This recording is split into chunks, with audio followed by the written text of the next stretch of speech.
you ever have one of these as a kid, and you liked bugs so much that you kept them in a little box under your pillow when you slept at night? Me neither.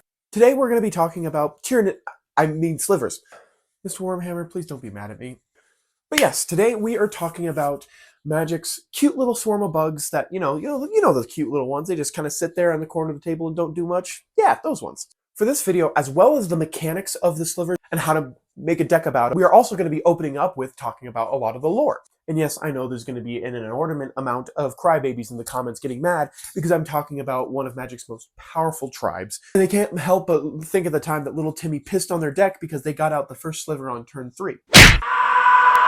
But please, don't worry, this is a safe space. We're just here to talk about bugs. Just sit here, enjoy it, and embrace the bugness. For those of you who don't know, slivers are sort of this race of alien hive mind bugs that share all of their thoughts and abilities alike through the hive so the whole thing can prosper. And they're not just a hive mind, because usually they're ruled or commanded by a queen or a lord that acts as kind of the central brain for the system, kind of like mind flayers in D&D. And over the course of eons, they have made a huge impact over the story of Magic, influencing and taking place in a lot of events. Where it's largely unknown where the first progenitors of the slivers were located, it is known that in their home plane, they served as almost a part of the community where they were serving and helping the plane grow until the time was right and their hive mind ruler would command them to take over and destroy everything, creating a cycle of death, rebirth, control, and relinquishing said control. And this is portrayed in one of the Sliver's most iconic cards, Sliver Gravemother. The Slivers first showed up narratively when a shapeshifter known as Volrath, during the Weatherlight Saga, found their native plane and then took their queen, and many of the other Slivers followed, to the demi-plane of Wrath, where he was conducting most of his experiments.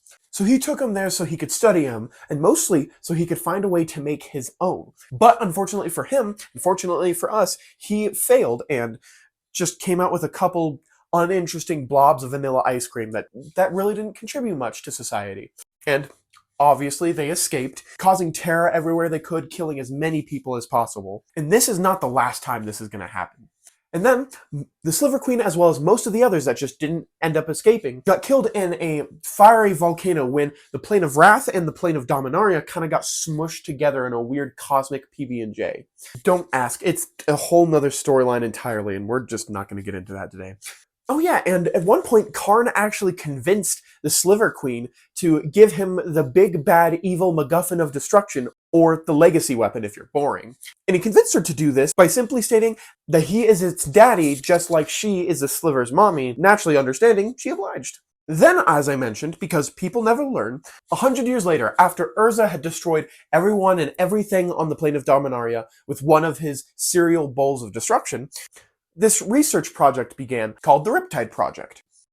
Most research conducted during the time of the Riptide Project was mainly unconsequential and uninteresting for the most part, except for the fact that they were shifting around some of the ruins of old Dominaria in Urborg and found the remains of the slivers and thought that they looked submissive and reanimatable. So they got to work revitalizing them and even making some new flavors in some cases. Until, and no one ever saw this coming, they escaped and they killed all but one researcher. The one that escaped being Pemin from Peminzora, him among few others being the only to escape the absolute onslaught by the slivers. Well, him and Squee. A little while before, on Muradin, Karn had actually sent a probe over to Dominaria to go and check on things because nobody had been there in 100 years or so. So he sent this probe to go check on things, make sure the plane was alive. But the probe ended up malfunctioning as soon as it got to Dominaria and crash landed. And like any self-respecting undeveloped civilization, they took it as a god and began to worship it, naming it the Mirari. And for some reason, the Mirari naturally makes all of the cavemen and wild animals in the vicinity go ooga booga, driving warriors from all across the plane to fight over it, until one of these warriors' sisters becomes a god. Meanwhile, the slivers are looking for a new sugar mommy, and the humming that this pretty orb is giving off sounds an awful lot like their old one. So naturally, they start to gravitate toward it. So naturally, they ended up causing a bunch of chaos and death for everybody until this newly formed god decided, hey, fuck everyone, blew up, and then sent a blast that killed almost everybody and everything in the entire vicinity, leaving all but just a few of the slivers dead. The few slivers left on the plane eventually come together and form this amalgam known as the Sliver Overlord. Nothing much more happened on the plane of Dominaria for the slivers. Most of them just kind of went on breeding and killing and eating other people, breeding with other animals and creating new slivers, and eventually they found a new mommy and daddy. But you thought that was the end. Nope. Slivers are ever present in all across magic, and they end up spreading their reign of terror to many other planes. On Chandelar, they ended up forming into caste systems where some of them grew these plates of metal, almost like natural armor around them, and others became more gem-like. While most of them stayed more bug-like and were very recognizable as slivers, others became more sapien and growing hair for some reason.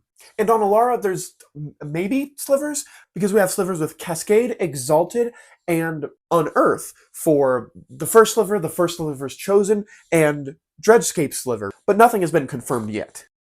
Then we also have Lazotep sliver, which tells us that there should be slivers on Amonkhet, which I think would be so cool because that kind of ties into the whole Egyptian mythology scarabs kind of thing, but this was later on revealed to be non-canon. As well as some people think there may be in Mirrodin, but it's a bit of a stretch. But that kind of does it for most of the story.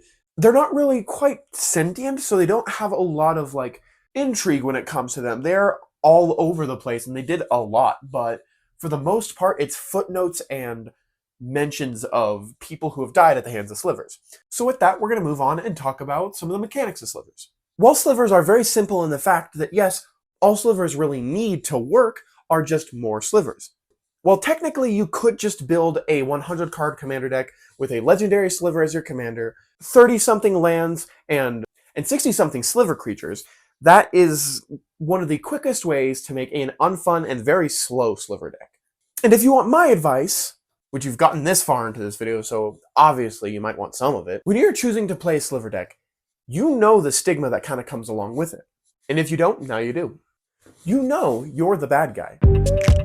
Counterspells, removal, protection, all of this is what you're going to need to at least have a board presence at any given time. Or you're going to need a lot more of that kind of stuff if you're very well leaning into that kind of bad guy thing.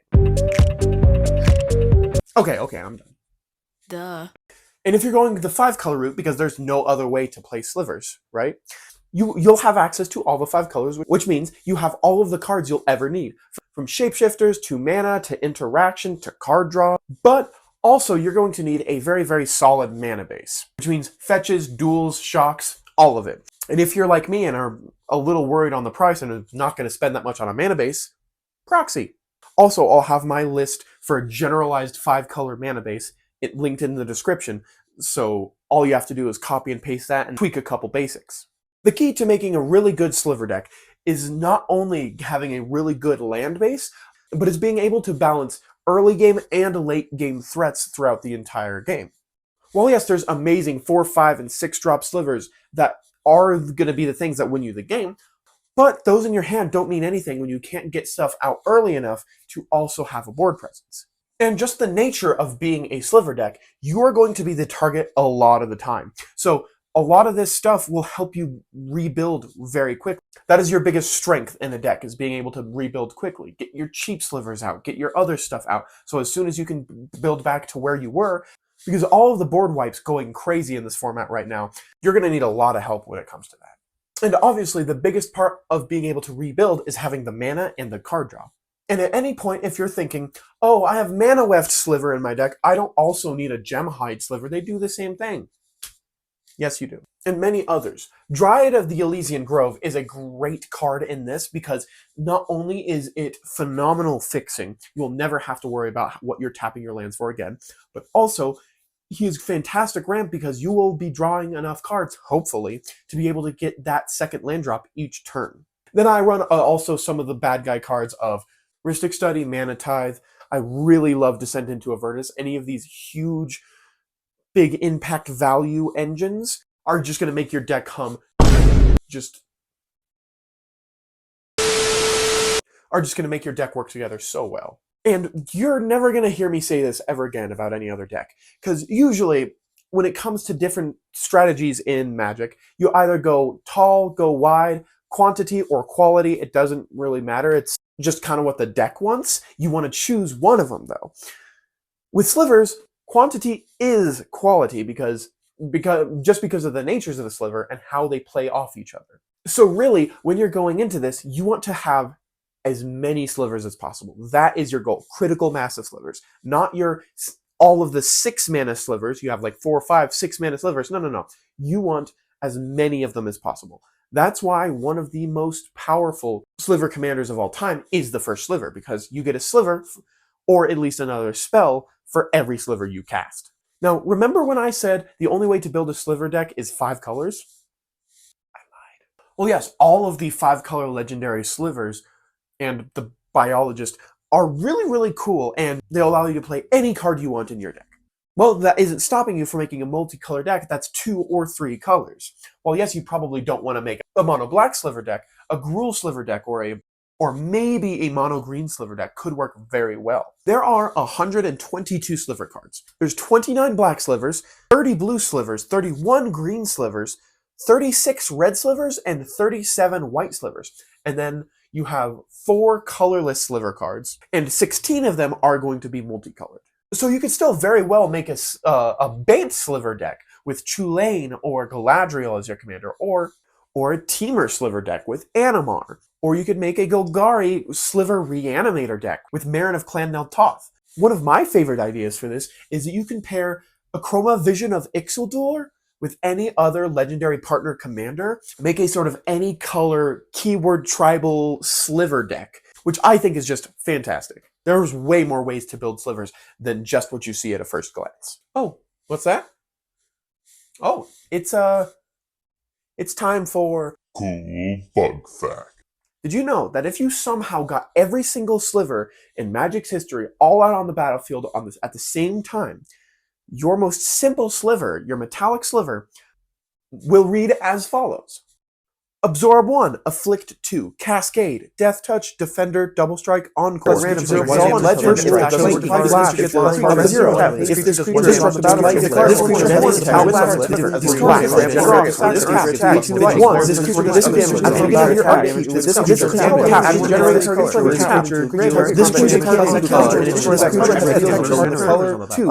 a and it'll be a 132, 139.